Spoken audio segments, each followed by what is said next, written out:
Hello and welcome to LFC Focus. It is post-match reaction show time after Liverpool have just secured a late draw at Old Trafford. It was 1-1, and I think if we're all being perfectly honest, based on the performances of the two teams alone, that was probably a fair result. I think one of my friends I was in the pub watching the game with said that realistically, if both teams could have been docked 3 points for that match, that too probably would have been a fair result. Neither team played very well. So I think based on the performance, I'm not too irritated by the fact we didn't win the match. However, it's the manner of the way we didn't win the match and a couple of certain flashpoint events in the game that I do want to touch on that have made me come away feeling very, very bitter about that result. And I am, of course, going to start with the main one, the main talking point that's come out of the game, and it is the goal that Manchester United scored, and more importantly, the incident in the build-up to that goal that somehow doesn't get ruled out by VAR. I mean, you can argue a little bit all you want over whether or not it's a foul on Divock Origi, and I think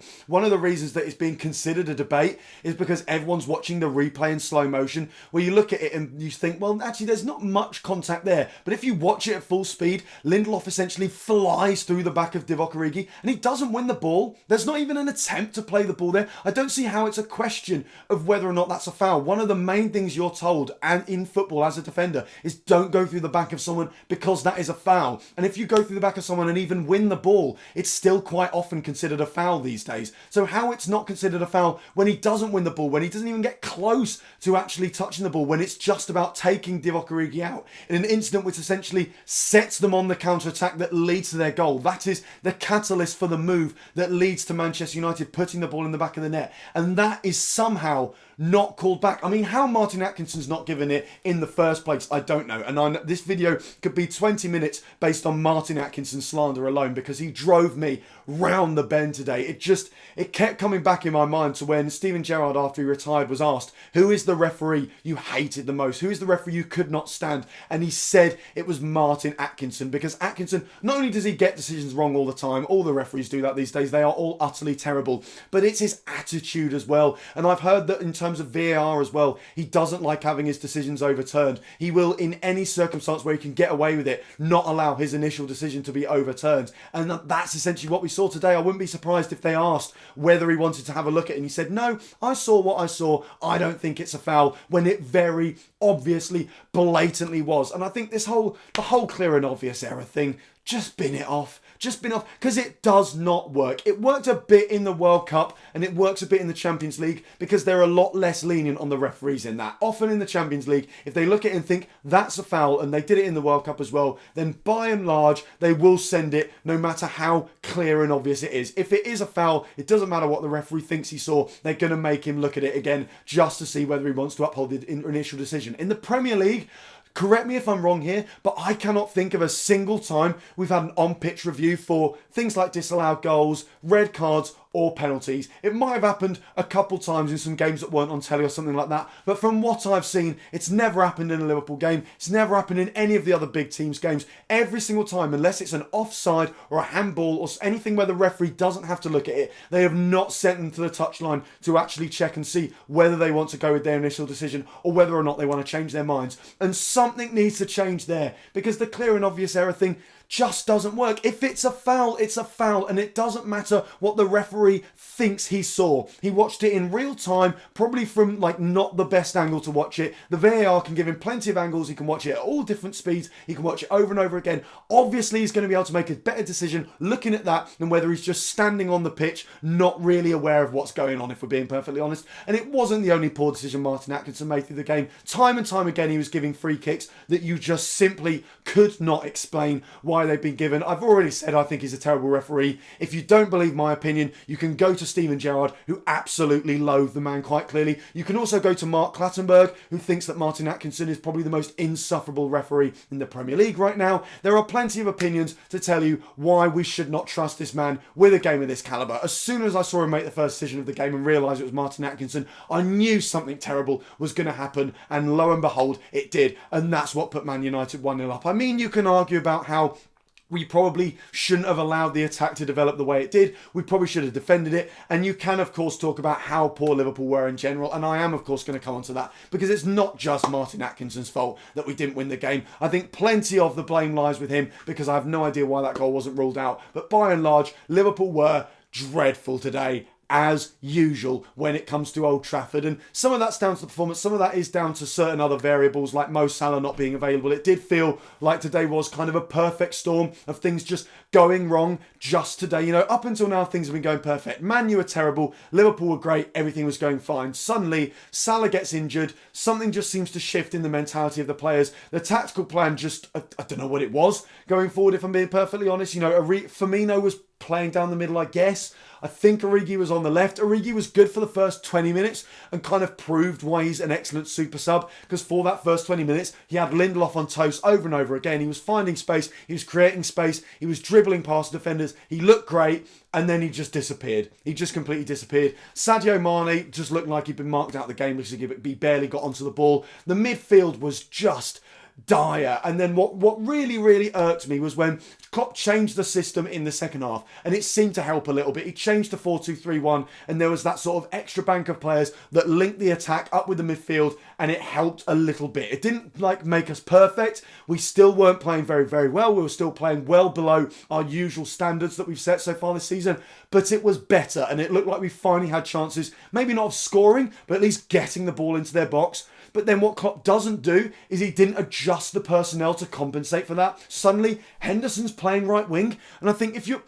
Fair play, change the system. But if you're going to change the system, get players on the pitch that fit that system. I know maybe he's thinking, well, we'll see how Henderson gets on. But a blind man could see within 2 minutes that Jordan Henderson was struggling out there. It got to the point where Man U were just leaving him. They weren't marking him. They weren't closing down that space. They were essentially saying to us, go on, give the ball to him, because they'd seen him get the ball and they'd seen how bad he was. They'd seen how he just wasn't making anything happen. And I'm not going to slander Jordan Henderson and say he's a bad footballer, because we've been proved wrong so many times on that front. And when he's played in the right position, in the right games, with the right players around him, he's a good footballer and he's good enough to play for Liverpool, and he actually can change games and influence the match.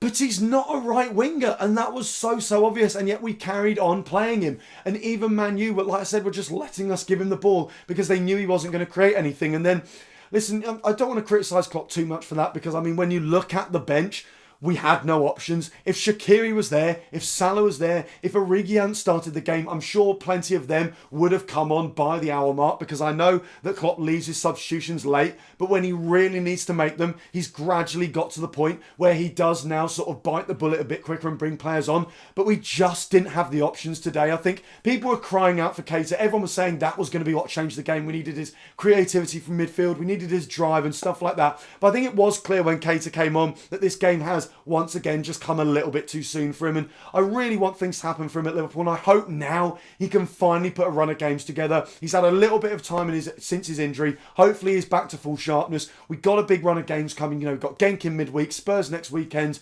Arsenal in the Cup after that, and then I think Villa in the league the weekend after that. There's plenty of games now for Naby Keita to stake a claim, but today he was just missing the something that made him so special and made us want to sign him. You know, the thing that he's so good at, knocking the ball past players, driving through a midfield, those little 5-yard bursts of pace.